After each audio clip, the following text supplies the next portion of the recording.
En lep dober večer, Tanja Skaza z vami. Ja, ko je človek na dopustu in sicer kar pozabi na čas. Ampak to je dobro, ker če pozabimo na čas, vemo, da se lepo prepustimo, da nas življenje lepo vodi, da smo lahkotni, da malce damo na pašo in da se prepustimo srčku. In sem res pozabila, da je četrtek in da imam live. In potem prijem domov, ker sem šele zdaj prišla iz plaže in rečem, pogrem pa kar zdaj posnet. Ok, danes sem zbrala eno temo, ki vam bo mogoče malce v pomoč pri določenih stvareh, da boste zaradi tega spoznali, da ste lahko bolj lahkotni, da če se vam je še kadarkoli kaj takega zgodilo, da potem pogledate, kaj ste od tega naredili, ali drugače povedano, da resnično spoznate, da nikomur ni mar v resnici za vas za nekaj dolgo časa, ampak bolj kot se boste vi ukvarjali s tem, bolj bo to ostalo noter pri vas. Ok, zato sem izbrala, to pomeni, kaj če se odločite, da se zjutraj zbudite in ne odgovarjate na žaljivke, karkoli si nekdo misli o vas, karkoli je nekdo rekel, karkoli, ker ljudje se vedno radi pogovarjajo o drugih. Upam, da ste to že ugotovili, zakaj se ljudje radi pogovarjajo o drugih, zaradi tega, ker potem ne rabijo se poglabljati noter vase. Bolj, ko ljudje radi govorijo o drugih, manj želijo spoznati svojo globino sebe. In ker ne spoznajo globino sebe, v resnici potem lahko živijo oziroma še vedno krivijo vse ostale, da so vsi drugi krivi za njihovo nesrečo ali pa zato, da so jezni, agresivni, nimajo dovolj in tako naprej. Ok, pa bom mogoče začela z eno mojo zgodbico, pa boste videli, če mogoče se tudi vi najdete v tej zgodbici in vam je ta zgodbica pomagala, da ste danes tukaj, kjer ste. Jaz sem bila včasih zelo, zelo dostopna, ali pa rečemo, skoraj tako magnet sem se lepila na žaljivke. Če je kdorkoli karkoli rekel žalnega ali pa karkoli slabega rekel meni, sem potem razmišljala, kako bom jaz ljudi prepričala v to, da oni vidijo, da to ni to, kar je nekdo rekel. Najprej s tem razlogom, zato ker delodajalec zelo težko, ne vem, če koga odpustimo ali če je kdo odpuščen, zelo težko gre govoriti o tem drugim, ampak rečemo to knjigo zapre in upa, da bo prišel nekdo drug in da bo to zgodbo ponavljal. Mislim, ne da bo ponavljal to zgodbo, da bo prišlo in da se bo spremenilo, medtem ko tisti, ki je razočaran, lahko kadarkoli rani, pove, govori marsikaj. In spomnim se mojih let, no jaz še vedno pravim, da meni so žaljivke pomagale v mojem življenju in tudi ko odpuščam komu, ki me je prizadel, zdaj sem odpustila, se vedno zahvalim, ker marsikdo mi je pomagal, da sem danes tukaj, kjer sem. Zaradi teh žaljivk sem se hotela dokazovati, ampak v resnici ego je želel, to pomeni je treba nahraniti in je želel priti do tega rezultata, do teh znanj, zato da nekomu dokažemo, da to zmoremo. Tako da, meni osebno so žaljivke pomagale, da sem danes tukaj, kjer sem. Oziroma vsaka rana me je še bolj povzdignila, zato da sem želela dokazati, da jaz to zmorem. Ampak, ko me je sin vprašal, zdaj, ko smo bila na dopustu, mami, ali bi bila tako uspešna, če bi bila takšna, kot si sedaj, kot ti je vse tako, ja, pa pusti to, pa ne rabi se s tem ukvarjati. Sem mu rekla, da mogoče ne bi bila, ampak danes jaz to ne vem, da bi bila. Vendar po mojem me ne bi tako gnalo do tega, da bi rada postala, ne vem, uspešna, dosegala rezultate, imela vse to, kar imam. To meni, mogoče ne bi prišlo do tega, ampak zato pravim, določeni ljudje, ki pač tega nimajo noter v sebi in so imuni na to, živijo srečno, mogoče dosti bolj srečno, kot pa kogarkoli, ko vidite od teh bogatih ljudi, izredno bogatih ljudi, zaradi tega, ker so zadovoljni življenjem s takim, kot je. No. Kar pomeni, če so žaljivke, če sprejemate žaljivke in sprejemate, če slišite in če ste ranjeni, ker ni osebe na tem planetu, ki bi mu nekdo pika žalil in na drugi strani, da bi on se počutil tako, ok, v redu je. To potem, ko rastete, če pride do kakršnekoli žaljivke, rečete, to ni moje, To veste, da ko nekdo žali, on v resnici sebe izraža in vi potem samo to preslišite in greste naprej. To meni, če pa ste odprti za žaljivke, potem pa resnično, srčno upam, da delate na tem, da iz teh žaljivk rastete in da dokazujete, kaj ti to vas žene. To meni, mogoče vam je to univerzum prepisal, da vas nekdo more toliko krat užaliti, en ta, ali pa drugi, pa tretji, pa četrti, in potem vi rastete. In vedno, kadarkoli ste zrasli, lepo prosim se zahvalite, ker to so vaši učitelji na vaši poti in vi ste si izbrali pot trpljenja, to meni, da rabite nek mal suffer in če boste doživeli tudi ta suffer, boste lahko rasli. Vsi tisti, ki ste pa imuni na žaljivke in sprejemate te žaljivke vase in nič ne naredite in se ciklate in se vrtite v preteklosti, nažalost ste vedno bolj potem še zaprti v tem in še bolj padate in rabite še enega učitelja in še enega učitelja in še enega učitelja, da boste sprejeli to kot nekaj, da nekaj se naučite ven iz tega in potem spustite. Tako da, če že ste užaljeni na koga, če mu zamerite, če rečete to, kar mi je pa nekoč počel, to mu pa nikoli ne bo mogel odpustiti, se še vedno živite v preteklosti. Ne vem, nekaj časa nazaj je napisala ena dama, ko je delala pri nas, točno pred 20 leti, je napisala, ja, mi vemo, kakšna si bila. In sem si predstavljala, kako živi ta punca, mislim, da ni punca, ker je stara tako kot jaz, oziroma modra tako kot jaz, kako živi v preteklosti, ni nobenega koraka naredila naprej. Ljudje smo zato, da postanemo vsak dan boljši. In včasih sem se obremenjevala, kakšna sem bila. Danes pa rečem, oh my god, vse, kar sem bila ciljno usmerjena, vedela sem, kaj hočem v življenju in vedela sem, da hočem imeti take ljudi, ki bodo želeli z mano hoditi po tej poti. Dosti bolj odločna, kar pomeni, da me je ego polnil k temu, da grem. Ok, to je zdaj en del. Tako da, če že ste občutljivi na žaljivke, če vas ranijo, naredite nekaj s temi. Če ne naredite, skozi živite v preteklosti. In če pa ne odpuščate, oh my god, potem se pa cikljate, pa morajo priti spet novi učitelji, da vam pokažejo, da vas odcikljajo od te bolečine, ki v resnici imate. Druga zadeva, katero bi predlagala, da res lahko živite svoje življenje, da resno rečete, zato je napisan stavek, to je iz knjige, tudi iz knjige, kaj če se odločite, da se zjutraj zbudite in rečete, da ne boste več odgovarjali nikomur, ki vas žali ali karkoli slabo piše o vas ali pa karkoli govori slabo o vas. Kajti, ne vem, jaz že zelo dolgo nisem gledala poročil. V resnici tudi tako, če slišim kakšne stvari, mi mogoče kdo drug pove ali pa Igor, ko prebere v časopisu, če karkoli takega zanimivega, v resnici pa tako. Na tisto, kar nimam pomoči, da bi jaz lahko pomagala, mene to v resnici ne zanima. Kajti države ne moremo spremeniti, šolstva ne moremo spremeniti, zakonov ne moremo spremeniti. Lahko samo pogledamo, kako vpliva na nas in kaj mi lahko naredimo, da bo to naše življenje lepše in boljše, kar pomeni, da je potrebno delati na sebi. In spet smo tam.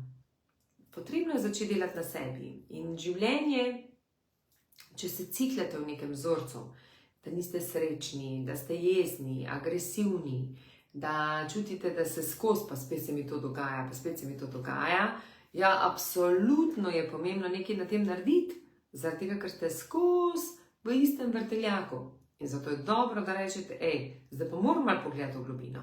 In obljubim vam, vse osebe, katere poznam, ki so začeli delati na sebi, resnično delati na sebi, so danes boljši ljudje, danes so bolj odprti, sprejemajo ranjene ljudi, to pomeni, jih ne sodijo, ne kritizirajo, mogoče zato, ker se najdejo v tej vlogi in reče, ok, se bo prišel tudi njegov čas in na nek način jih znajo, seveda ti prepričanega ne moreš prepričati, da se karkoli spremeni, ampak mu dajo kako tako, vam lahko dajo, tako kot jaz, vam lahko dajo kakšen nasvet, če seveda želite, če smejo dati kak nasvet, seveda samo takrat, ko človek dovoli, takrat lahko devaš nasvet, da mogoče nekdo pogleda malce drugače. Kajti ljudje ne padamo na besede, ne padamo na, ne vem, na kakršnekoli zgodbice, čeprav reklame še vedno padajo na zgodbice, ampak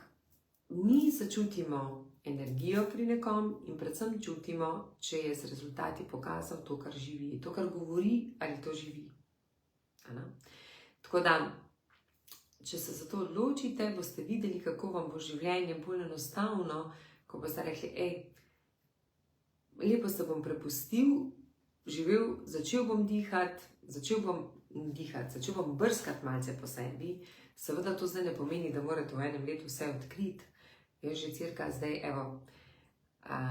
zdaj bo točno eno leto, 10 let, odkar se je začela moja taka močna preobrazba, da sem se želela poglobiti globje vase in v resnici spoznavati, kdo je ta Tanja, kaj si res želi, kaj je to vesolje namenilo, kaj je tisto, kar lahko spusti, kaj je tisto, kar ne polni njen in da njena duša sama želi, da bi počela.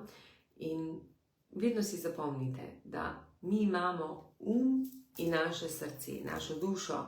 To meni, temu rečemo racijo, na nek način je racijo, ali pa tako kot seveda mindset in potem soulset, kaj naši. In naš vedno mora biti zaposlen, vedno rabi hrano, ker če nima te hrane, je nervozen, ne ve, kaj naj bi počel, je nemiren, zato ga treba zaposliti. Ampak lahko zaposlite na tak način, da mu rečete, spremlji ta dih zdaj samo posluši dihanje, ali pa ko pride do kakršne take bolečine, ko vas nekdo užali, pa pove, da vi rečete, pojdi si nekaj čist drugega ukvarjati, ne se ukvarjati s tem. Ne vem, dajte mu nek projekt, da ga spelje. Ne vem, prosim, poglej mi, kaj bom naredil z tem pa tem pa tem.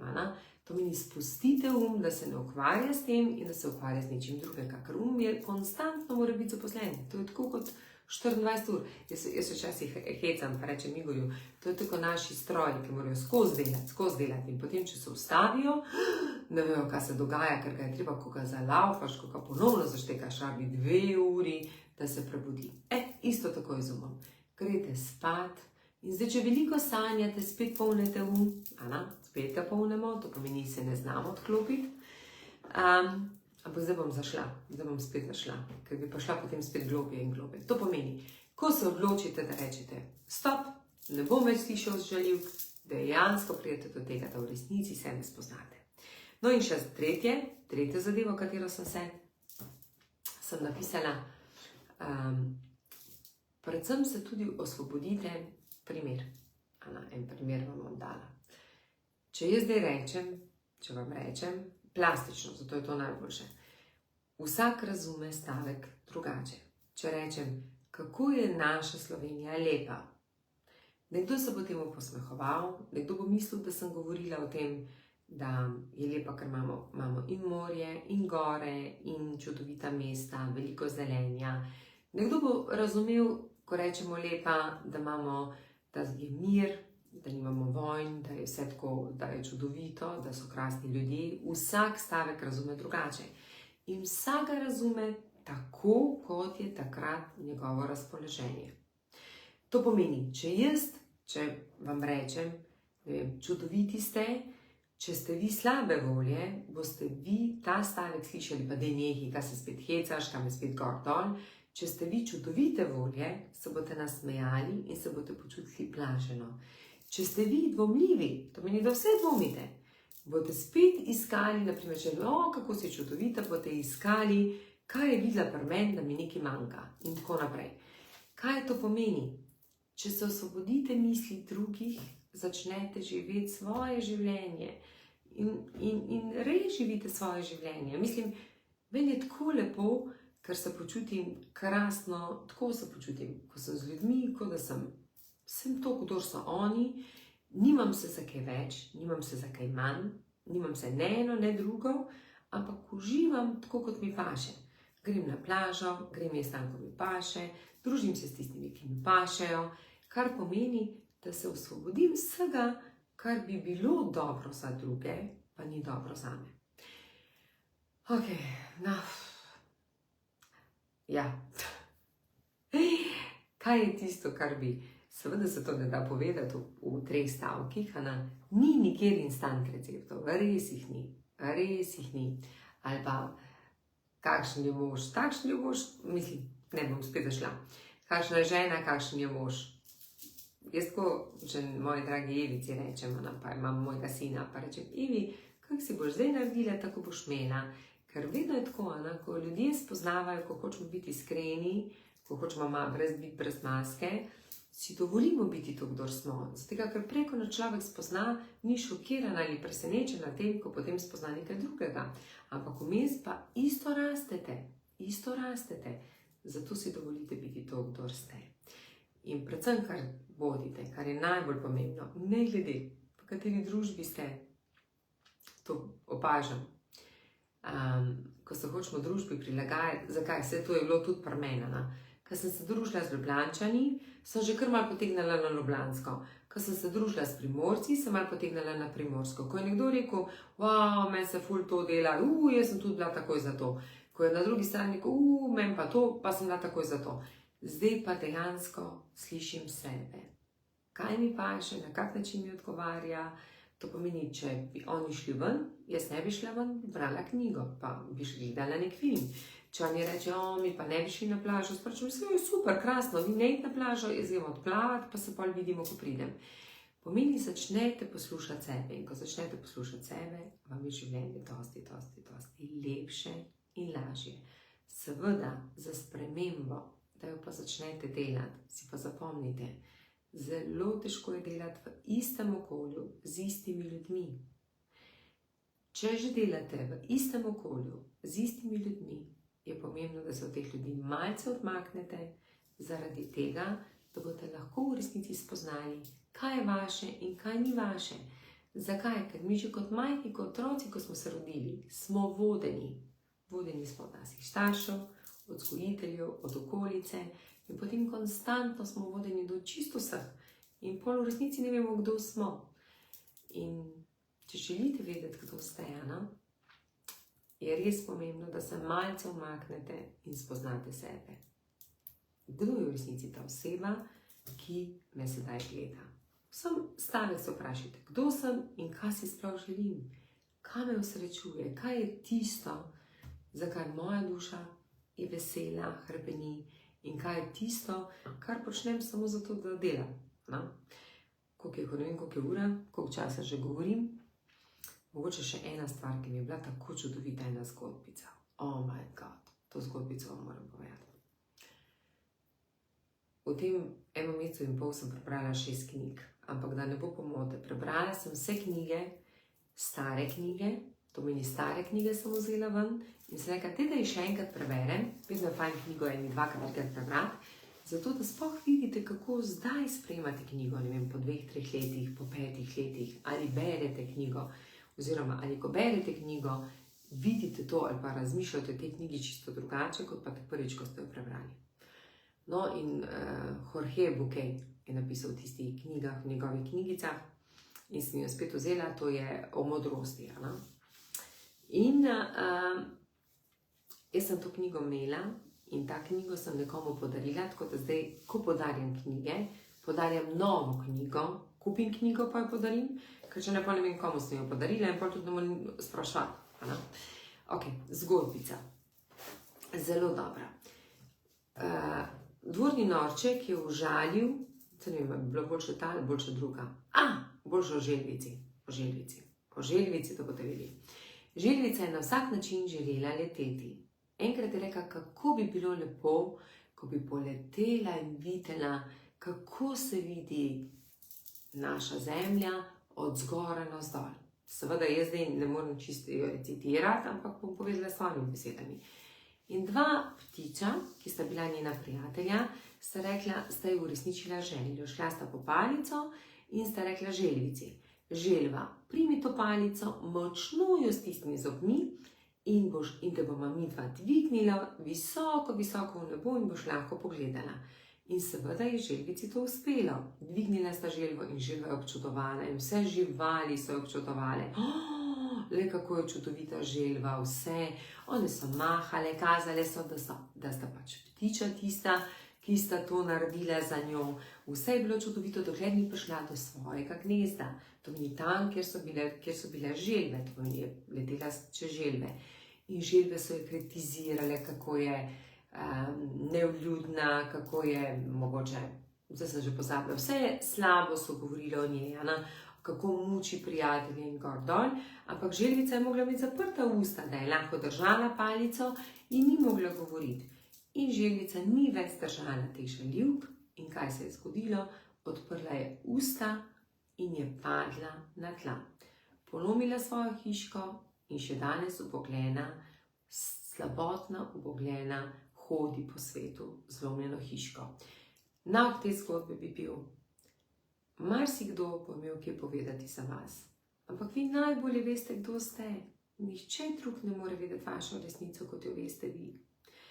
In nekaj ljudi vas bo občudovalo, nekaj ljudi vas ne bo občudovalo, nekateri ljudje sploh ne bodo vedeli, kdo ste. Ampak nič za to. Pomembno je, da vi veste, kdo ste in da vi veste, kaj si želite v življenju.